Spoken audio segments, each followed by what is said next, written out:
So there seems to be a lot of discussion around this, so I figured I'd share my opinion and some facts. Also give some voice to the people that want to leave some comments down below. But yeah, let's talk about Gigantic real fast and why it's going to cost you $20 and not the limits of your wallet, essentially. So no microtransactions and whatnot. So 6 years ago, and what I'd call a cult classic hero shooter was taken from us, but this year on April 9th, it's making a comeback, right?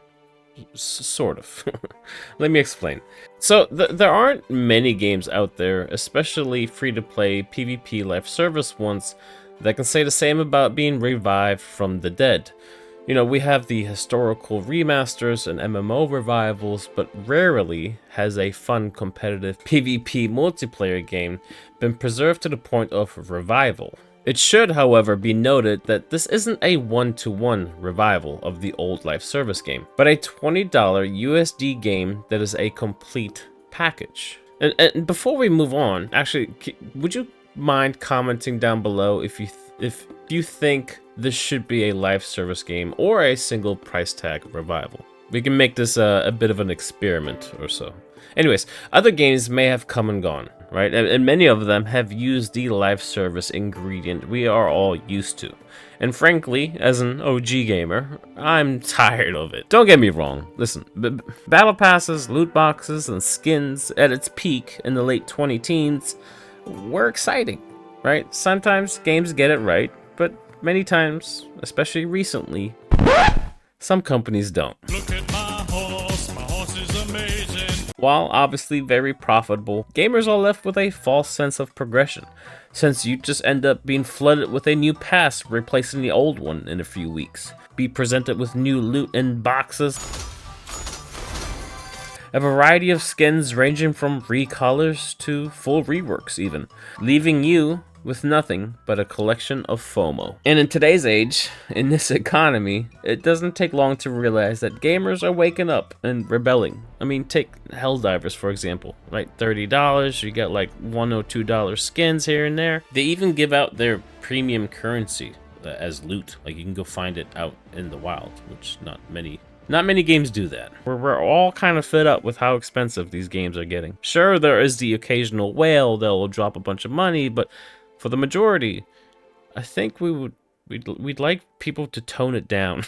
And that's okay. Like, it's okay to just want shit cheaper or not have to pay for something every single day. You know what I mean? Anyways, so yeah, I think in today's age, it doesn't take long to realize that like the gamer is waking up and they're sort of rebelling. Back in the day, we used to play games to play games. I know, that's weird to say. Skins at that point were like a nice to have and not a priority, right? But it seems like we've lost that over the decade, honestly. I think the chase for the dollar became much more important than the chase for a good experience. So just trying to be realistic, right? And sort of what you'll get for $20 is, well, first of all, Abstraction Games specializes in remasters.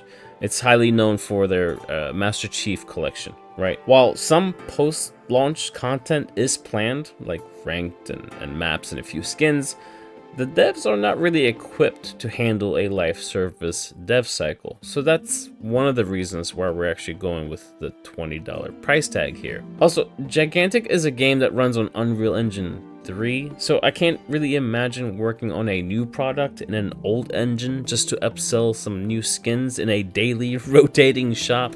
Like, you see that just seems insane. And while we should, and I'm hopeful we'd see some DLCs in the future, we should definitely not disregard what Gigantic is doing. In fact, we should do the opposite and embrace it. We can discuss why Gigantic died or how toxic this whole microtransaction ordeal has become over the years, but listen, even if Gigantic holds very little interest to you, this push has the potential to imply that lost multiplayer games, or any game for that matter, any game that we've loved and or is long gone, should be brought back. And I hope publishers out there are paying attention to what Gigantic is doing. Imagine all the other games we've lost over the years suddenly making a return. Like, I'd personally love to see Battleborn or Battlerite gameplay in my YouTube feed again. Regardless of what happens though, you know, the goal should be to just enjoy Gigantic. We should not be thinking esports, skins, premium currency over the joy and fun this game has brought to the many households it once did. That's all that needs to be said, really. Let the game be a game. Anyways, leave a like to get the word out, a sub if you're looking forward to Gigantic, and have a nice day. Just get you out. Peace!